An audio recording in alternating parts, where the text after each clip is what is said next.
Welcome to an all-new episode of Looks and Wisdom Sundays with me, Aluchi.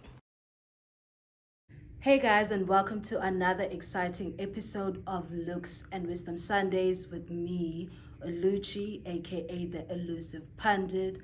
Honey, how are you doing? I'm actually excited about this week's episode. It's the last episode of the February series on power dynamics in romantic relationships. And this week's episode is a hot topic of the month, and I'm actually excited about it. So the first episode that we did was dating and marrying up, and the second one we did was dating and marrying down. And then last week we spoke about unconditional love. But this week we're speaking about a topic which is hot, and I came across this topic last year when I was on social media, and obviously I wasn't doing Looks and Wisdom at the time, so I had to park it until an opportune time came for me in which I could use the topic. And the topic is tolerable permanent levels of unhappiness in romantic relationships. I will say it again. This week's topic is called tolerable levels of permanent unhappiness in relationships. And the reason why I did this series was because of my awakening to the hierarchy in life. And then if there's hierarchy, there's always going to be power dynamics. And you might ask me, so what does tolerable permanent levels of unhappiness have to do with power dynamics? Well, I'm a self-mastery coach, so I believe that you have the power to choose, and what you choose is actually off of your own belief about your own self. So if you're choosing a relationship that you are having to tolerate levels of unhappiness, it's because you want that, whether you are consciously aware of it or subconsciously unaware of it. And which is why we're going to speak about it. I did a lot of research in and around the topic, watched a lot of the TikTok videos, as well as did research as well. And I found that a lot of the topics and conversation around this was sitting on what the next person is doing or what the next person isn't doing. And the man this, the man that, heterosexual relationships, and all of those things. And I was like, it's not coming from the angle that I need it to come from, which is why I am then doing this episode.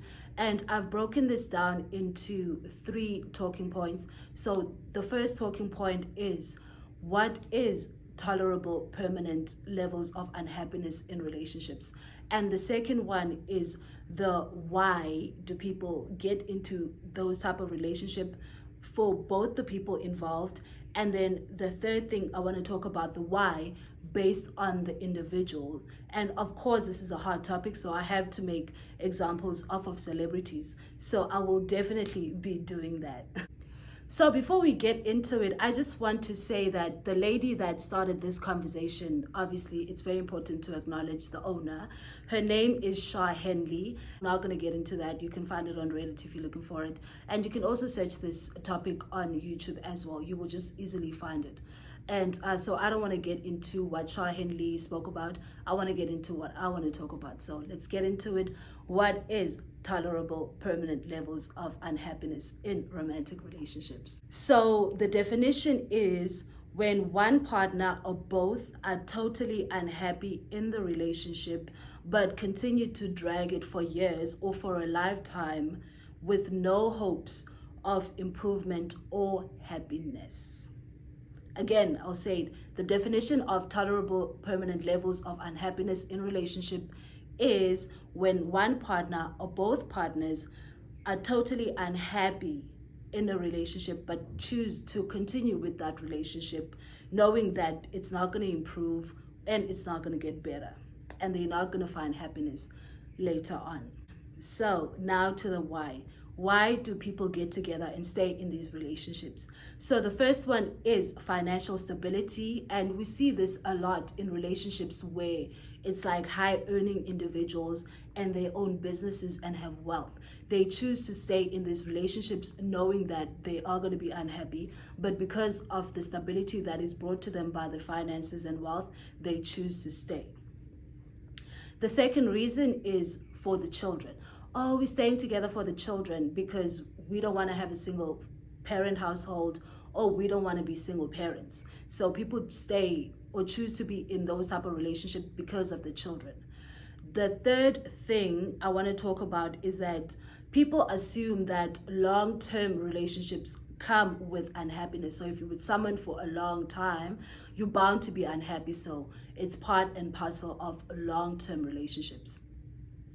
The fourth thing is stability. You have a foundation, a family, a relationship, so you feel like you're stable. And then the last thing is, this is for people who love being in relationships.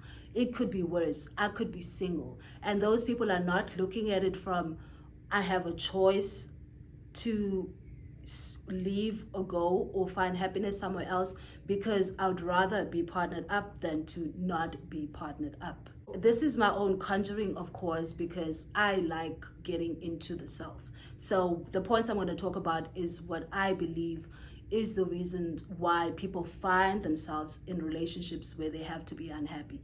So the first one is trauma. There's something called trauma bonding, and usually people who stay in relationships where they are permanently unhappy is because of some trauma that they experience in their lives. An example of this trauma could be abandonment issues. So they're scared that they're going to be abandoned, so they choose to stay in these type of relationships. The second thing is insecurity. You don't feel comfortable in yourself, and you don't trust yourself, and you don't believe that something else better can happen for you, so you choose to stay. Third thing is control. People with control issues that want to be in a situation that they can control, whether it's good or bad. And this usually comes from the fact that at least I have control over this situation instead of me moving to another situation that I don't have control over. I've been here for a while. I know the ropes, so I don't have to worry about anything. I am in charge of this permanent level of unhappiness. And then the third thing is people who are abused, and people who like abusing other people. And usually abuse is like a cycle, whether you are the perpetuator or the receiver of abuse. So people who have been in abuse situations would rather stay in an unhappy situation and abuse each other rather than to go somewhere else and try something new, because it's comfortable. It's something that they do know. And then the final thing, which is something that we hardly speak about, is culture. I mean, I know it firsthand. My mom has forced me to have children, to get married, to do all these things, to stay in a relationship, because it's deemed as culturally acceptable to be in a romantic relationship than to not be in one, especially for women. You're supposed to be tied to a man, you're supposed to have children, you're supposed to. So culture plays a big role in why people sit and stay in relationships where they have to tolerate permanent levels of unhappiness. And I just wanted to make two examples with one, Gefilwe Mabote, who is a hypergamy queen. A hypergamy queen means someone who dates up and dates someone who is more financially influential than them. And then we're going to speak about Mome and Tol Esmo.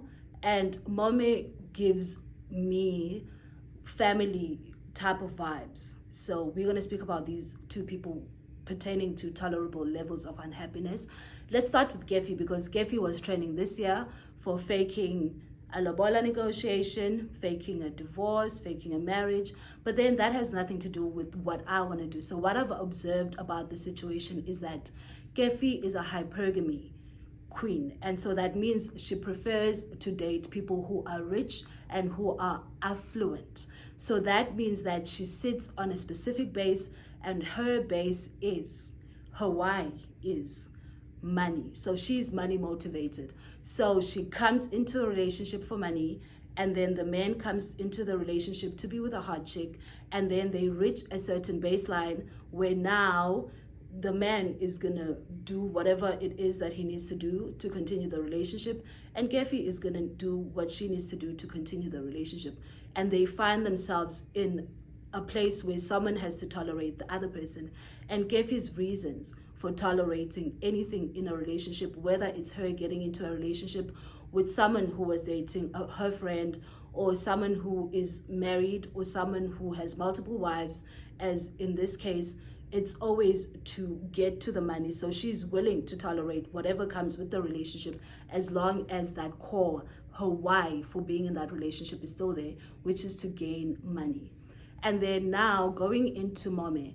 Mome, we said, is family oriented, kids, stability. That's her why. And that's why when her relationship with Tor S and Mo, they got into a baseline, the man started doing his thing. And the reason for her to stay in that tolerable level of unhappiness was because she wanted to keep that base of a family unit, that base for her children, and that base of culture of being a married woman, and that base of being in a relationship. And I can understand Mommy, because Mommy reminds me so much of my mother.